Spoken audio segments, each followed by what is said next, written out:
nearest drug dealer and get my favorite drug, which is heroin.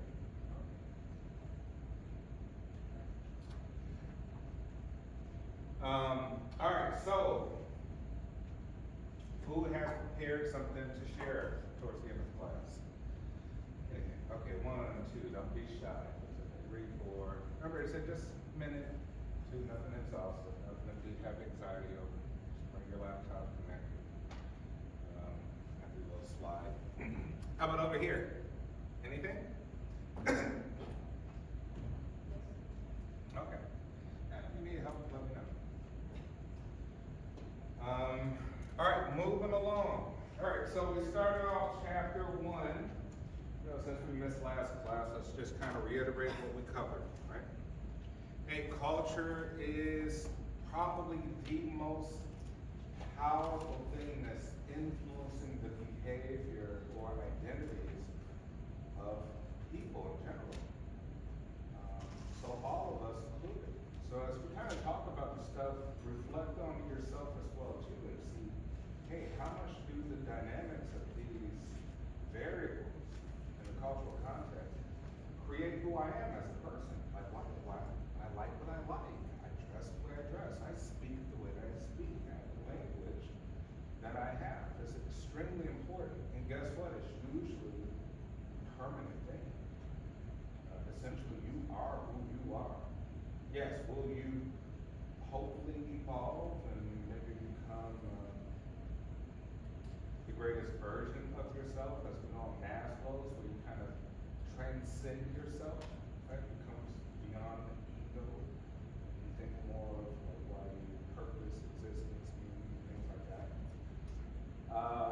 But for the most part, we're, here in the United States, we are concerned of our independent, individual self-concept, who you think you are. Right? You're looking out through your eyes, not able to see your back or the back of your head, only with a mirror. You're not looking at a mirror like that all the time. So people are seeing you in a different way than probably you think. The feedback that you get from others may be a little bit askew of what you think of yourself.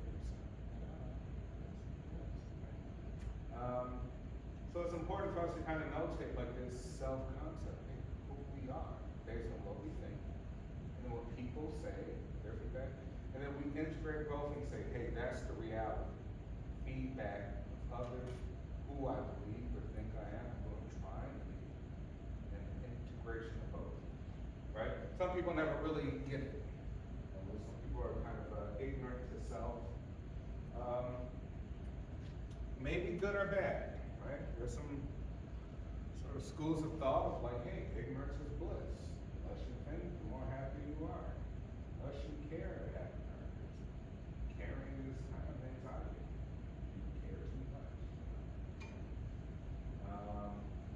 But maybe not. Maybe we can argue against that notion. Okay, so we started with culture. Culture is very important. The environment dictates culture. Right? You come into the university, guess what? Even if you don't like it, you're in a culture, but you're in a different environment. Right? I don't like what the school does, but like, hey, when you signed up, you didn't know you signed up for a Christian school, a Lutheran institution with certain values, traditions, yada, yada, yada, right? History, all that needs to be taken into account while you're here as students. Right? So we say culture and environment are extremely important. We started with Hofstede's cultural dimensions. Like, hey, what are the major things we need to look out for when we're talking about culture? One of them was power distance. Right? We say, hey, the power distance can be narrow, right? Or can be far apart. You can have cartel boss, maybe a few captains, and then you have soldiers. All these people at the bottom, they ever disrespect the boss, they probably lose their life like that. Right? Power distance is wide. You're gonna be like, well, can they fly in America? And the cartel come over here and do what they do? No. Right? Can't happen. Just simply a on the border is a cultural thing. Try to do that in Texas, New Mexico, Arizona, not gonna work. Because power distance here is more narrow. Like, hey, we got gangs, we got guns too. I didn't want it, 50 caliber, whatever. Right? We could curse out the president. We might go burn the flag. Go somewhere else and might get your hands chopped off. Right? And you're like, hey, those dictates distance of power. Here we have sort of a narrow distance. We got a lot of freedom. Right? Let's say, do all type of stuff. And we won't face any repercussions, right? We can fight back. We see it all the time. Guns being used, killing people, assassinate people. Not that hard. Right? Top people. Other cultures, not so much. Right? People say this has a very high distance of power distance. You don't respect certain people, just laugh about it. Right? You say, hey, could it change? Maybe, but remember we say culture's so powerful, it's difficult to change. You know, well, I want to change. Right? You're like, well, I want to change over there. You're like, culture, that's the answer. Right? Culture is extremely difficult to change because of history, lineage, tradition, language, perception, and we all see things different ways based on that culture. And so even here we see different ways, because remember, the United States is the greatest country on earth, probably for one particular reason. We're a microcosm of planet Earth. We're the only country where we have this much diversity. Other places have diversity, but not this much. Ideologies, right? Ethnic, religious, language, you know, all sorts of things. Right? So like, hey, we're trying to all make it work, because our lineage is really from all different parts of the world, right? Versus here, the new, quote unquote, new world, right? So we're all kind of competing and fighting against, hey, who's the best? Whose culture have the best this, the best that? But sometimes we recognize it, right? Like, hey, what's your favorite food? Mexican, Italian. Mexicans and Italian. New food here. Right? You say other sort of groups, you're like, man, that's I really love Tony. Right? And that's a cultural thing. Right? What they do and what they brought over here, we like, we love that. So culture is important. So think about that, you know, personally speaking. So the point of this class is for us to kind of reflect on ourselves and think of ourselves as marketing managers or executives traveling abroad and investing in relationships with foreign markets. We have to perceive ourselves as managers or executives of something, a company or a market, a company in particular, so that we say, hey, I truly understand how a particular part of the world is. Maybe we could bracket it into nationalities. Keep it simple. We could go further, right? Further analyze it too. But here we're talking about French. We said French. French like yada yada yada. They do things this way, right? We can kind of think of it that way to keep it simple, right? We can say the Chinese have a preference, a proclivity, a tendency for these things, right? As we talk about more things about culture. So yeah, so we say, hey, power distance is one thing. Masculinity, femininity, right? You say, hey, you know, things are done in a masculine way in this particular. This tends to be more masculine. Not mean that there's no feminine components. When we're talking feminine, we're saying nurturing, caring, giving, right? Other places may not have that sort of cultural strength, right? What else we say? Time orientation. Here in the United States, hey, 9:30 means 9:30. Right? Show up at the job, right here. How they gonna perceive you? You're unsophisticated, unprofessional. Right? This is us in the U.S. You go somewhere else, you go to Italy. You know, like, show up. Gotta be there. Right? I'll get there when I get there. How do you guys do things in LA?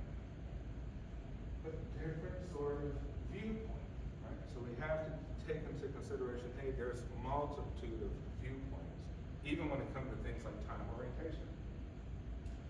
Even with time orientation, talk talking about short-term, long-term orientation. Here, you want to get a job. Your parents, most likely, or grandparents, probably got a job, whatever the job is. They stay with it 30 years, took out a 30-year mortgage, they invest in their 401k. Things are already kind of set in the 30-year motion for them to get ready to retire. They're paying attention, like, hey, the retirement age change. When could we move to Florida? Right? Well, we're going to wait for those 401k to blah, blah, blah. Other places, other cultures, like, they're going to wait time. They're focused on trying to make it through the month. Or they're not interested in that. They're like, I don't know, I don't know what to expect. I don't want to invest. It's risky. So yeah, sometimes people have cultures have long-term orientation. They look, you look in the future. They're planning 30 years ahead. Other places care less about that. They're focused on the immediate. They're focused on the present, but then they constantly reflect the past. Like you go to a certain country, it's like, man, why isn't there a museum about your history and data? Where's the innovation? Right? Where's the we don't have it. We love the present and we love the past. Not too future focused, right? So yes, those are some of the dimensions. I may have missed one or two, but you kind of get in, we'll kind of reiterate and go back over there. So if we're thinking as marketing managers or business leaders, going abroad, trying to truly understand how our product here, even though we have a process in America, we've all taken marketing courses and we kind of know 4 Ps, right? Other SMART goals, things like that. But it may not work that way. Coca-Cola may be perceived a little bit different, may be popular in other countries, but perceived a little bit. It means something else. McDonald's, to change the menu, you can't have beef in most parts of India like that. You got cows walking around the street. Why would we kill cows? Here we kill cows. We don't care about cows. We want milk, cheese, beef. So we got to think about these sort of dimensions. Here, this chapter 2. So that was chapter 1, Halstead and cultural dimensions. Chapter 2 is looking at time, space, right? Space, and task. How do we perceive task around the world versus here? So maybe I'll lecture to about, let's see, it's 9:45. We got, Madeline, I think you sent me yours. So pretty much everybody in class. So maybe I'll say the last 20 minutes for everybody to come up and talk about what they have. So maybe we'll go to 9:30 to 45. Maybe to about 10, 20-ish. Okay, any questions? All right, let's see. All right, so we say a Hofstede analogy, your culture is like your nose. You don't see it, right? You just live it. Right? You don't see it, you're not paying attention about it all the time. You're not thinking how you dress is related to your culture, right? I think about food you eat all the time, culture, or your behavior. Right? You did not see it properly yourself, but everybody else does and thinks it's peculiar and different from theirs. Right? Some of us may say, like, I don't really pay attention. I don't care about people's colors. Some people might say that. Some people will be like, be colorblind. I don't care about color. Wonderful, right? Fortunately, everybody else do, because it's a system. We live in a system. And the system outweighs the individuals, right? Especially groups. And we're members of groups. Whether you want to be part of it or not. You're a member of student body. You're a college student. Right? You're a member of the university. Right? You're a member of all sorts of groups, even though you may not acknowledge them. And that membership has importance. Other people are part of that membership too, and they kind of listen to you as having similarities of like kind, of mind, but you may not be conscious of it. In addition, you always go where it leads you, and it always is in a way. Think about it. So our culture is navigating us after potentiality and kind of where we are now. Your culture is possibly lectures where you are, so call it fate, right? You say, I ended up here. Well, probably the way that you think is very culturally related. For example, I take myself. I'm like, hey, my family's always kind of looked like the United Nations, right? We've just been very diverse family. Mom's black from Mississippi, dad's Italian from Sicily. So first of all, they didn't care what people thought. That's the first thing, like, oh, okay, you got two people who know the backlash, the racial backlash, right? The trash talking about. So therefore, I come from people who don't care that much. Parents, who cares what my group is going to say about trash? Secondly, so coming from that, you're like, hey, the people, brothers and sisters, aunts, uncles, they interculturally related, right? Interculturally married, right? So they're like married all types of different groups, nieces, nephews, all that. Hey, man, I got a Korean brother, right? Looks stereotypically Korean, right? I got a Polish brother, my best friend, right? Black brothers and sisters. Yeah. So, this led me to kind of, this dictated kind of most of my life. I worked for the U.S. That's interesting. I go back. I think back and I'm like, it all makes sense, right? Why am I here teaching global marketing, international? I'm an international psychologist by profession. It makes sense to me now, right? I'm conscious of it. So think about you, like your path, your journey of the culture, your culture embedded in you, whether you better go back and look back at dad, grandpa, grandma, whoever, and you can find it. It's all interesting. Like they're kind of doing the same stuff that I did. You might look like your grandma and grandpa did. Doing exactly the same stuff. Even maybe academically. Academically, mom and dad, don't have that much education, but things are different. Then you have a lot of kids who gotta pay for stuff. But then I look at my grandfather. My grandfather was Upper East Manhattan, a nice Greystone. I live in the Gold Coast of Chicago. I have the same exact neighborhood, right next to Central Park and right there.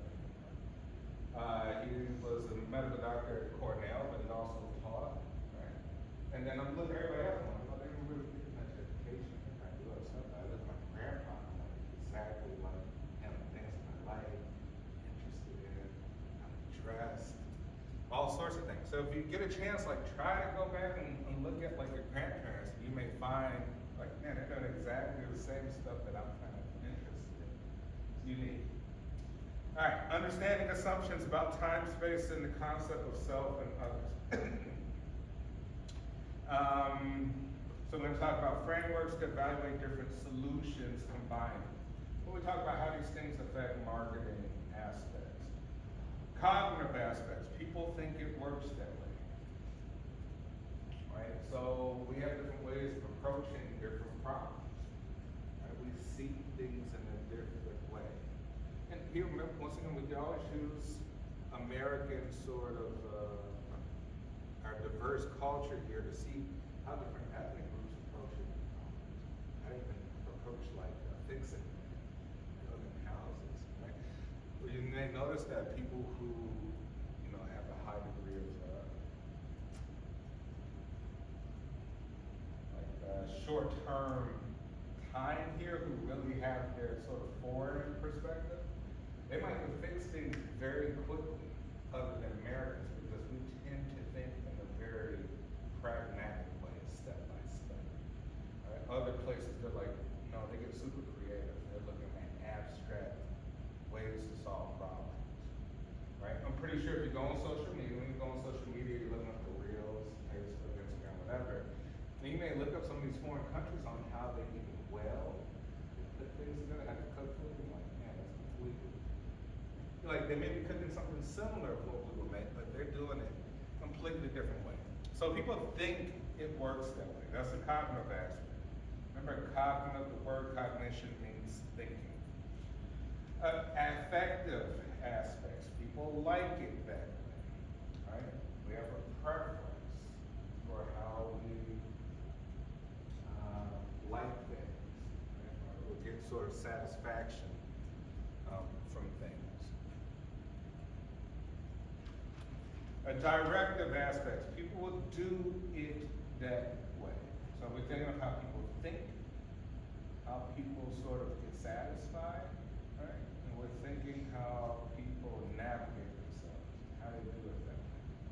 Here in Chicago, we could drive around different neighborhoods, one of the most segregated cities in the country. We could drive in Polish neighborhoods, Mexican, Puerto Rican, like they all like it a little different, do it a little different, they all think a little different, right? And we're just sitting here wondering, why they do it? Why?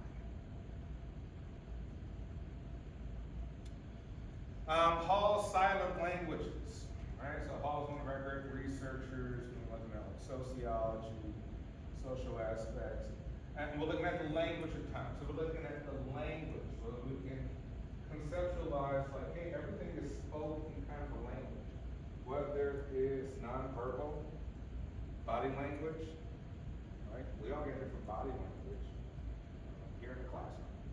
Right? Some people are more regimented, and they sit up straight, right? More regimented, raised that way. Some people are more relaxed, they're like, hey, I feel comfortable. Some people are regimented because they think like, hey, I feel serious, I want to get stuff done. Some people are relaxed, like, hey, I want to take it in. I want to relax, take it in, right? But we got language of time, space, things, right? Even when we go to the art galleries, we see some people standing in front of a piece of art talking about it for 20 minutes, and you just walk past them. So fancy about that, right? Even when we see things, we see it in different kind of language. The language of friendship, right? How important friendship is, relationships in general, and language of agreements, right? Things taken seriously, verbatim, things explicitly agreed upon. Hey, put it in writing. If it's not in writing, it doesn't count. Here in Illinois, usually we don't really recognize verbal agreements. We don't recognize handshakes. You take it to sue somebody, right? Oh, you shook my hand. Judge will go down. Not in writing, it's not explicit. It never happened. Right? Never happened. Other places, not so much, right? You know, like as implicit was implied, right? We looked at each other and said, we nodded. We gave the heads up. We shook hands. Some basic cultural assumptions, right? We have things within person, things between persons, and from persons to the world, right? Things that are sort of internal, things that are kind of when we're communicating with others, and things that are sort of feedback, right? Feedback system. We'll look at that. Here's some basic problems in cultural orientation. Is time money? Economicity of time. Here in the U.S., what do you think? Is time money? Yes, good. Yes. Why? What's your thought on that? Why is time money here?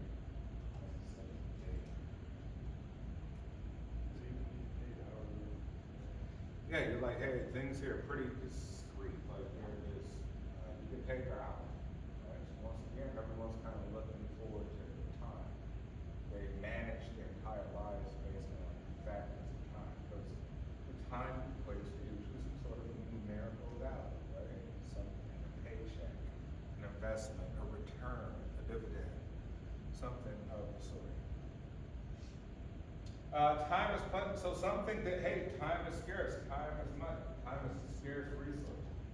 So you think like, hey, I go to work 8 hours a day, I make this time of money, but 8 hours a day, that means I gotta drive an hour, I gotta work out at least 1 or 2 hours, I gotta eat. So we're like planning everything based on scarcity of time. We think almost in 24-hour time periods. And then some people think the time is plentiful or indefinitely available. There's a different cultures, like, hey, it's not a focus. Like, we're not thinking in a cycle of 24 hours. We're thinking in seasons. Some people are like, hey, it's about the season. This season I have planned for this to happen, this thing to change. And then how to schedule tasks. Some people are monochronic. Only one task is undertaken at a time following a preset schedule. And some cultures are polychronic, right? Multiple tasks undertaken simultaneously at appointed times. If any are flexible, time is less important than the situational context. What do you think here? Are we monochronic or are we polychronic? Do we kind of do things one activity at a time? Is that a preference? Or we like to multitask?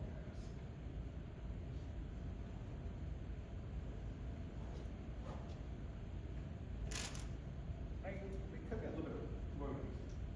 I know, at least for myself, I multitask a lot, so I don't know if that's the case for everyone here, but I know, especially like seeing like my dad work around the house, he'll always have like a podcast on in the background, so he's getting information while he's doing yard work or whatever.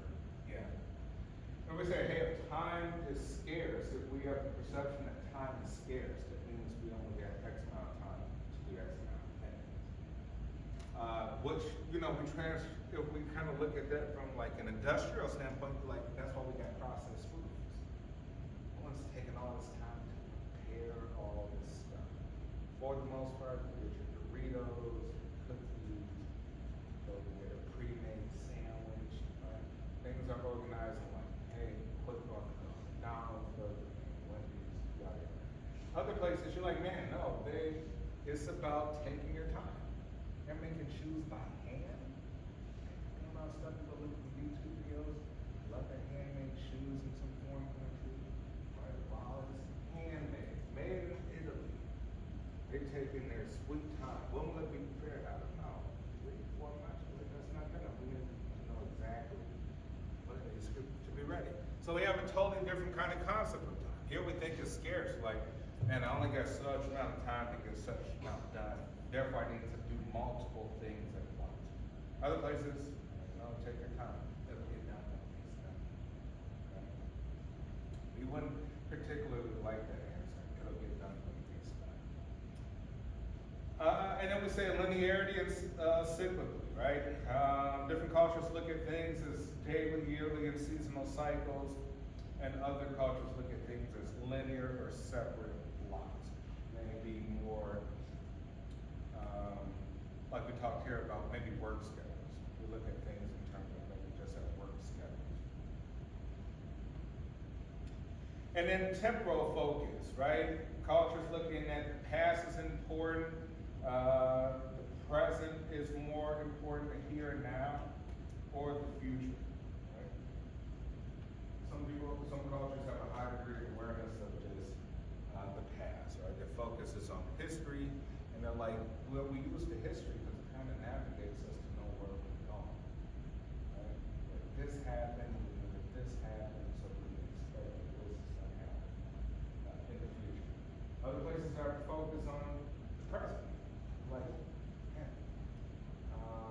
Maybe most of the students are really educated on the past. You may ask them some historical question that, national history, and I don't care.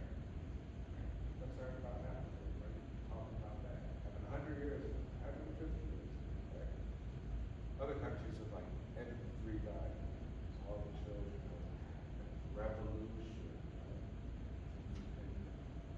all of these different things. And some cultures are just moving towards the future. They have a little bit of both. They have national pride in their history, lineage, but they're more concerned on competing with the rest of the world and dominating in terms of the future. They're trying to get an advantage competitively. China may be one, right? I feel like China is, it's a powerhouse. You're talking 2 billion people, first of all. It's a lot. They're like 30, that is a lot of work.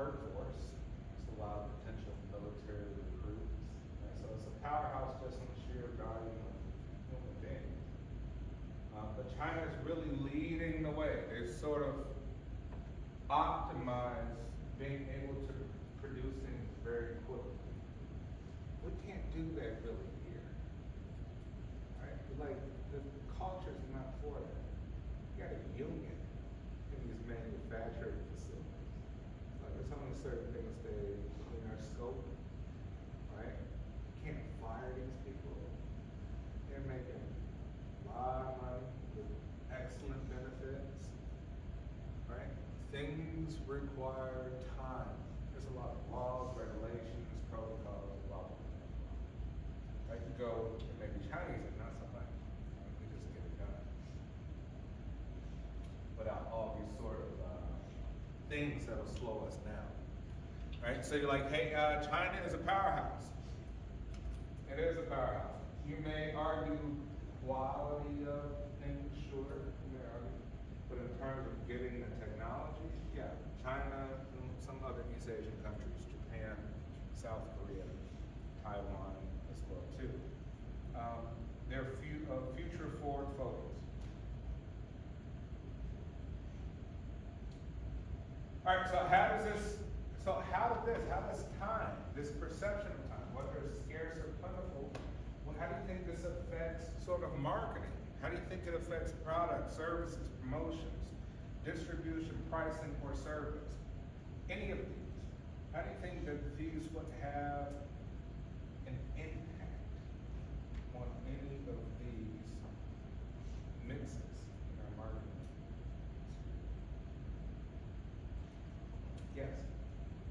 A limited time promotion deal wouldn't work nearly as good in a country where time is seen to not be as scarce because people won't be in a rush to buy it. It'll be more of a, I'll get to it when I get to it, but I don't need it right now. Yeah. Right, you're like, hey, you know what? That type of culture may not be impulsive. Right? If they're not impulsive, they can see the urgent red sign, buy now, right? 2 days, right? 50% off. You gotta get it now. We only got 4 of them left, right? They could be like, let me think if I need it first. Not that. Right? Here we may have more impulsivity to be like, man, that's a deal. Right? We might be just like this consumer minded to where we're just like, hey, I just want the deal. Do I need the thing? Maybe, right? But the impulsivity to just get a deal or have the perception that you're getting a deal may change things, right?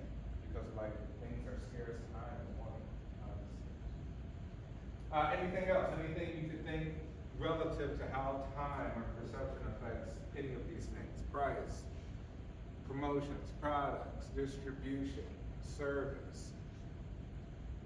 What about distribution?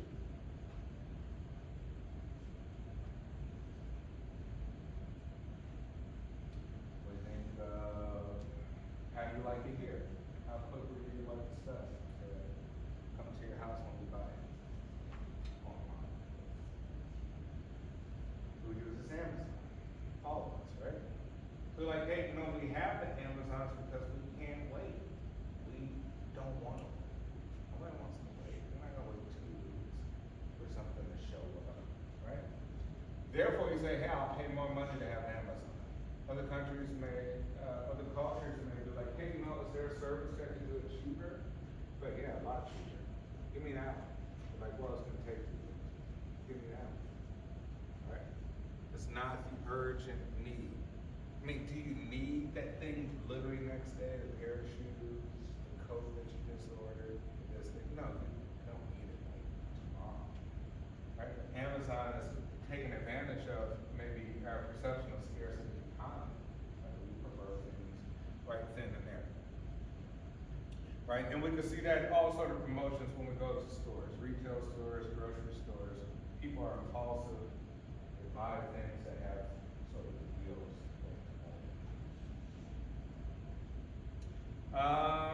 Service. What about service? Can you think of some examples? How service is influenced by the perception of time?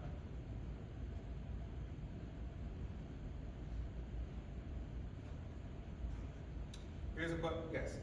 Well, if you're at like a restaurant and the waiter's taking all the time, you're gonna be upset about it because you wanna get in and out, they're wasting the time. Yeah, you give a bad review, you're not giving a great tip, right? Which means you're not satisfied because of the time, even if the food is good. Right, other places, they're like, no, the food is good, therefore you wait, there's an understanding. Here we don't necessarily have that type of understanding, right? Our concept of what's reasonable and unreasonable is a little bit different than others, because we think that, hey, you can make it good, you can make it fast. Other countries say the value is in how much time it's taken to prepare.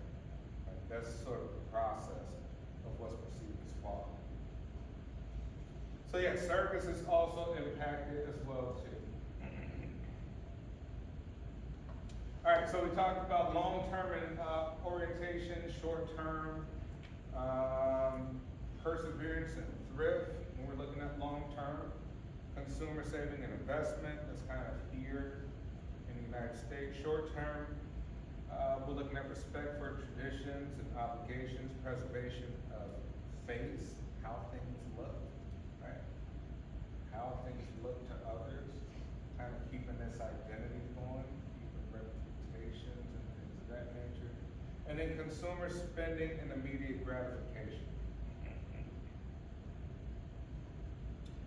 Next, we got cultural orientations, such as personalization, right? So we're saying, are people insiders or outsiders based on what they do or on what they are? Right, so we have in groups and out groups. What is your take on this? Do you consider people part of the group, in group, racial, ethnic, sports, or interested in sports, right? Or anything of the sort. Do you consider it based on what they do or who they are, primarily?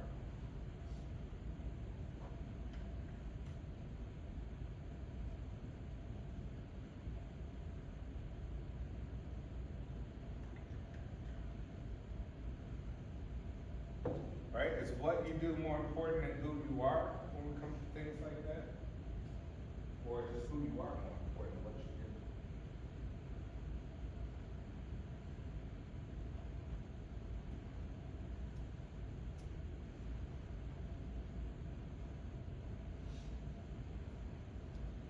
Yes. I would like to say who you are, but probably the opposite for our culture. For American culture? Yeah, like what you do.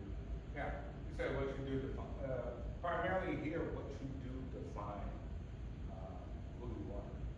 We're concerned with action. We're not concerned with some sort of inborn natural thing, like that's like secondary. It's still a factor, but secondary. It's about, we're an action-oriented sort of, culture.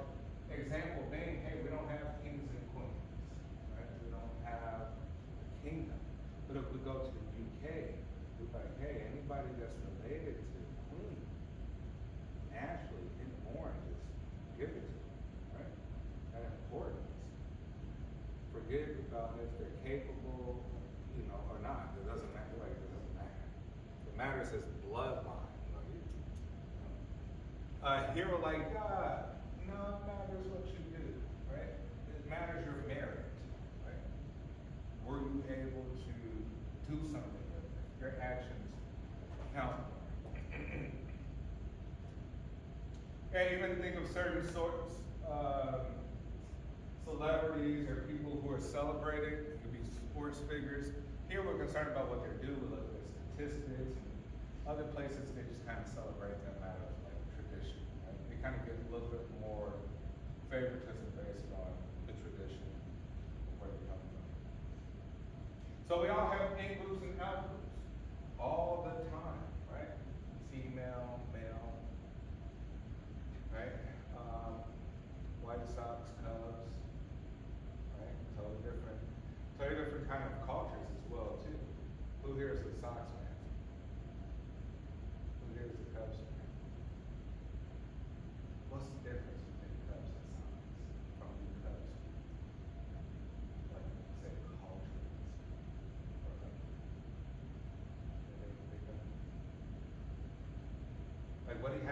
feel about Sox fans? Yeah. Well, I mean, I just like the team who's my dad likes to grow up, so it's really the only reason for it. But your Cubs. Yeah. Okay. Right, we say, hey, Sox is on the south side, Cubs is on the north side. North side and the south side, two different environments, two different cultures for the most part, right? North side, what do you get? A lot more excitement, people are drinking, may have a little bit more money, a little bit more yuppie, young urban professional, younger people who can afford some stuff, right? It's more loud, it may feel more like a Yankees environment, right? Then you go to the Sox and like, man, no, this is about blue collar people, cops, contractors, construction workers. Those are, perception, we would say, like, those might be people more relegated to Sox, totally different culture, right? Even though it's just sports. We're like, hey, Cubs have history, we got one of the oldest stadiums, I work the most, right? But then the Sox, they got this new stadium with a goofy name, right? We got Liberty Field, all these different things. See, like, all of that actually makes a totally different kind of cultural experience. I grew up north side, of course, so I'm always Cubs, but I get practically like season tickets to the Sox for my brother-in-law, so I always go to Sox games in the summertime, but I still go to the Cubs too. But I'm Cubs, but I attend a lot of Sox games. Actually, the Sox get a pretty little stadium. I think it's better than regular counties. All right, so yeah, in-group crowd, you either in or you out, right? We perceive people as like a part of our membership group, or we perceive others as on the outs, right? And we treat them differently regarding on who they are. People who belong and people who don't belong. Example, family, tribe, clan, nation, right? Important rights and obligations that are likely to be afforded to out-group members. So we assume things from family members, people are part of our clan, our tribe, right? Very tribalistic. And then out-group orientation assumes all people have equal right, even distant others. Right, so you may come across people who say, hey, I'm not really that conservative about a lot of these things. Right? They're kind of loose with family, maybe they really don't talk to their family that much, not that important. They don't show up to the holidays, not that important. Right? They think of all these other social groups, not that important, right? They're very liberal minded in terms of social order. And other people are like, no, we gotta do our tradition, we gotta make sure we have that thing. I expect you to be there, you have a responsibility, right? We hold a lot of weight to people who we believe are part of our in group. We expect and assume a lot. All right, how can membership be gained? We got concrete territoriality, right? Being orientation based on who the person is, such as birth, and abstract, based on what they do, once again, right? A sort of action orientation. Okay, space. Next, we're talking about space. Intimate, personal, social. Right? You go to Europe. Who here has been to Europe besides us? Where you have been in Europe? Spain. How do people, was any terms of difference that you notice in terms of proximity when people communicate with you as opposed to here? I mean, here, I'm used to like a lot of like long distance communication, talking long distance, whereas there, like when someone's talking to someone, Yeah, you're like, hey, personal space is different, right? It's kind of a culture shock. Right? You get somebody talking to you like right here, like, oh, yeah. Right?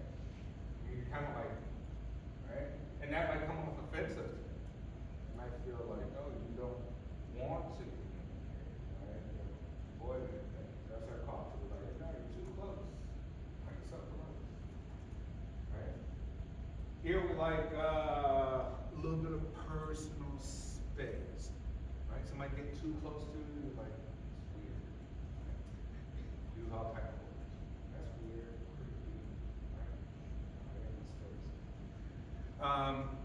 difference, right? So we say, hey, in the West, intimate space, 0 to 45 centimeters, this is obviously in a metric system.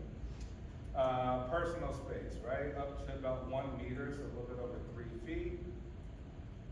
And then social space, meaning that, hey, we're actually part of some sort of social circle or mix up to a little bit over 6 feet, right? Which means we have this group of people. Hey, we're talking to one person, we want them to be about 3 feet away, right, in the West. We're talking to a group of people, we may be about a little bit over 6 feet away in the circle. We feel that's good, we feel that's good distance for everyone to get their communication out in a good effective way. It's like on purpose, like you're not thinking about it. You may be offended if it's close, but in your mind, you're like, oh, this disrupts communication. You're too close. It's like energy. It's like some sort of invisible wire. Like you just messed with communication. And if it's too far, you like someone else may say, I don't understand. Like why? I'm saying it clearly. Like you're too far. Mentally, you disrupted communication chain. Like just from space. Yes, just from space. Right? And it's literally a natural thing at some point. Different cultures just have this natural process. And we've learned it. Right? We've learned it through time. You know, we're at a place, an optimal place where you feel the best communication exchange happens. Who can enter? Now this changes, right? Who can enter? Like, my boyfriend and girlfriend, right? We're walking down the street hand in hand. Obviously, that's different than a professional setting or someone, you know, a friend of some sort, right? It can't enter because that person has a different hierarchy in their in-group, right? They have experience. And then sensory exchange, right? We're talking about who can touch us, right? How good we can hear people based on how far they are, how good we see them based on how far they are, right? All these different sort of factors. So some common problems when it comes to culture. Belonging depends on who you are, right? What you do. In-group, out-group rights, we saw that. Equal rights versus others who we don't perceive to have that. Achieving membership, concrete and abstract, and all those different things in physical space. Hey, how can physical space impact any of the marketing mix? Do you think of any examples of like where physical space, proximity, affects products, services, promotions, distribution, pricing, anything?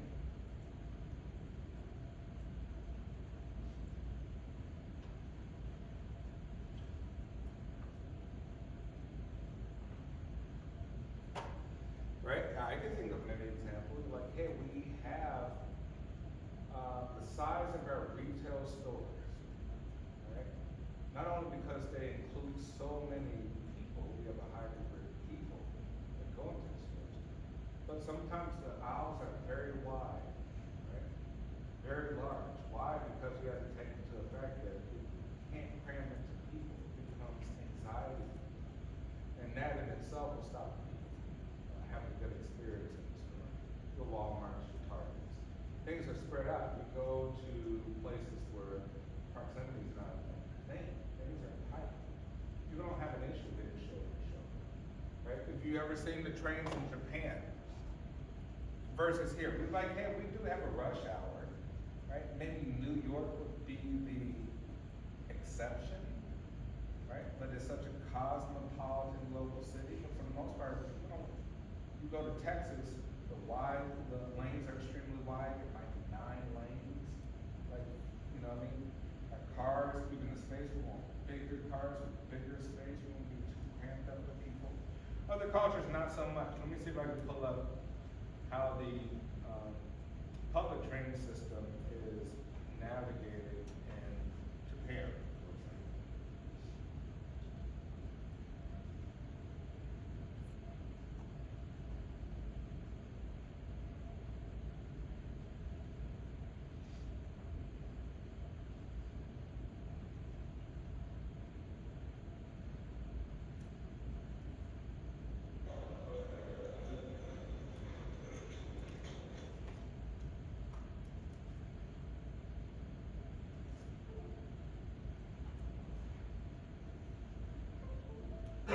imagine us doing this here in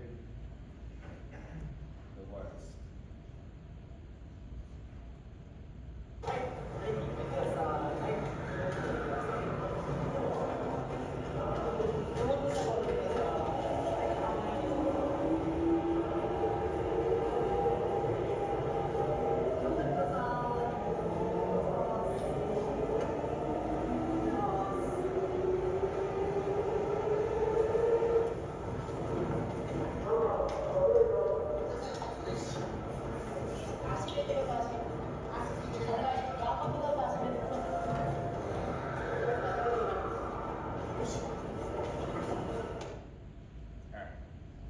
That's my example. They're like, hey, we can't do that. You know why?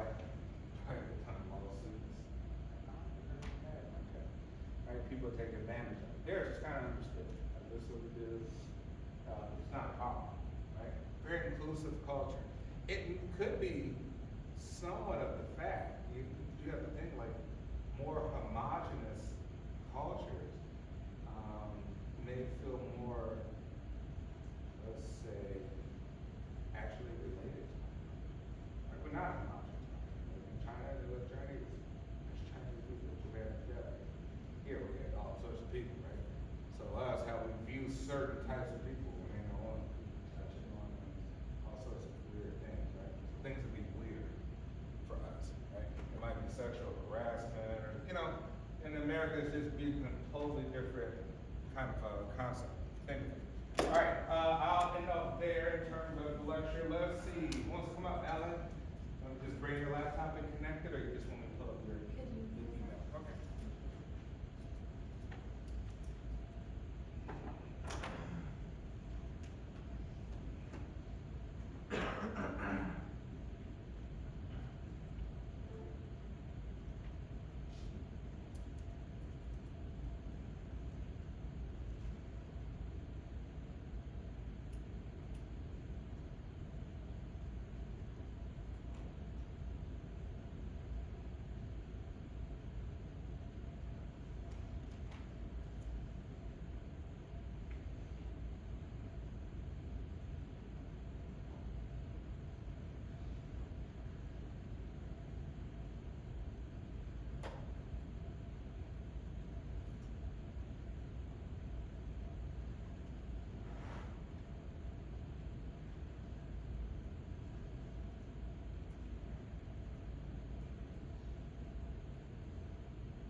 So it's just one slide, right?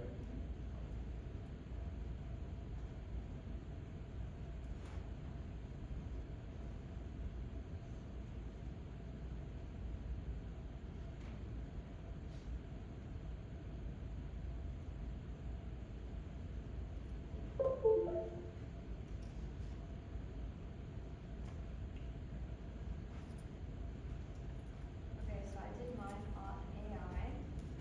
So almost every industry relies on AI that is able to speed up the process. Despite it growing popular, we are seeing a rise of different threats within the businesses and marketings.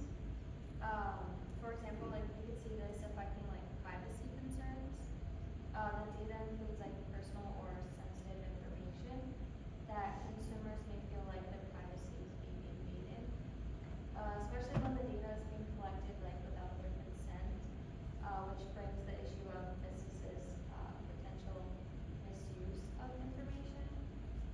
Some of these risks also include the concerns of AI and job displacements, emerging discussions within the workforce. Industries can get too reliant on it and lose touch of their creativity and strategic approaches. And this is a crucial skill like in marketing. And lastly, it can provide comprehensive answers for marketing strategies, but its efficiency like remains still questionable since it's still new there. So, yeah.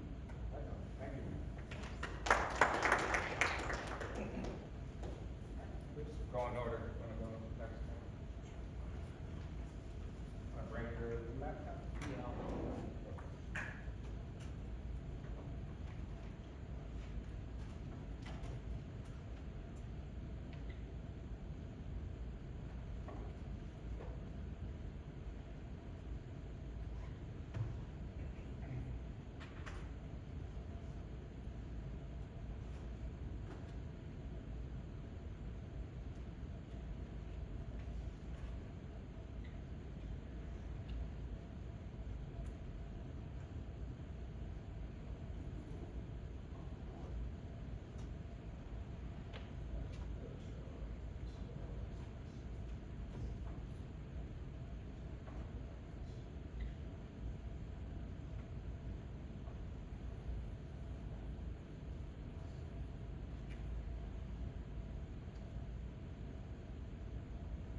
So it's kind of like having all the airlines kind of go all frantic because they still haven't really figured out what happened with this airline. 179 of 181 passengers were killed. The only 2 survivors were actually the stewardess in the very back of the plane. Because when this plane landed, it hit the runway, slid all the way across the runway, then hit the wall. So what are they doing about it? The South Korean government has launched safety inspections on all of their 101 737s in the country. The current hypothesis on what happened is some are saying that it could have been a bird strike. There's no evidence yet. I have talked to a couple actual pilots that have trained people from Asia, and I guess they have different regulations there. So they think that it was more of a pilot error because of it tends to be more poor pilots in this country. I guess if for normal certification to become a pilot in America, you have to have a solo flight. Well, for them, they aren't allowed to have a solo flight because it tends to be a lot of fails. Due to this, they think that these pilots just weren't kind of like certified the right way, and they just never deployed the landing gear. Because the landing gear of not deploying on all 3 is the percentage of that is like 0.01. It's almost impossible. So yeah, that's something to look.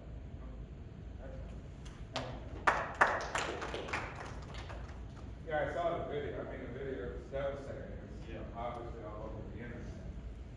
There's the barrier that they hit at the end. Yeah, it was, yeah.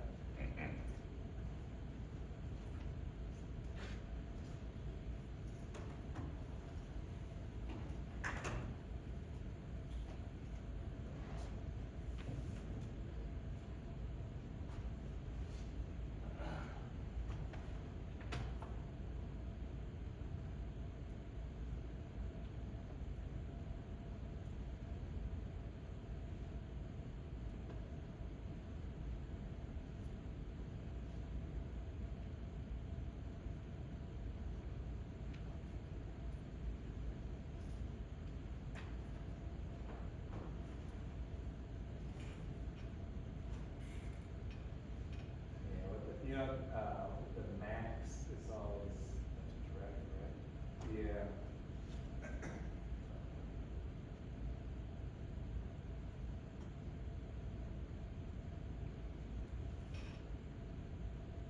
Alright, so I did mine on Pope Francis receiving the medal, Presidential Medal of Freedom with distinction. So I did this because I'm Catholic, so I thought it was pretty cool to see that the Pope got recognition. And there wasn't really a specific reason. He's just been a light in people's lives, and President Biden wanted to recognize it. And it's the first Presidential Medal of Freedom he was awarded, and it's the first since he actually got it from Barack Obama when he was the vice president. So it was a pretty cool event and pretty rare, but I just thought it was cool being a Catholic. All right.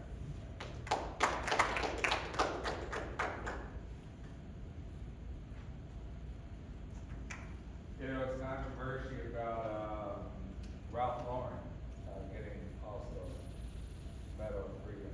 A lot of people are like, oh my gosh, national sign.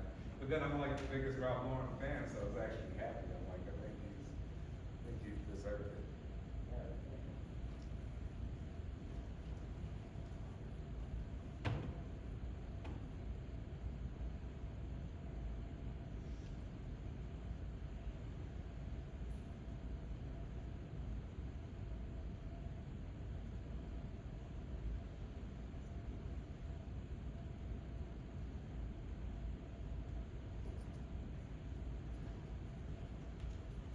So I decided to do mine on the ceasefire deal between Israel and Hamas. Right now, President Biden is trying to negotiate terms to end the war because there are American hostages over there. I believe 46,000 people have been killed.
Alphabet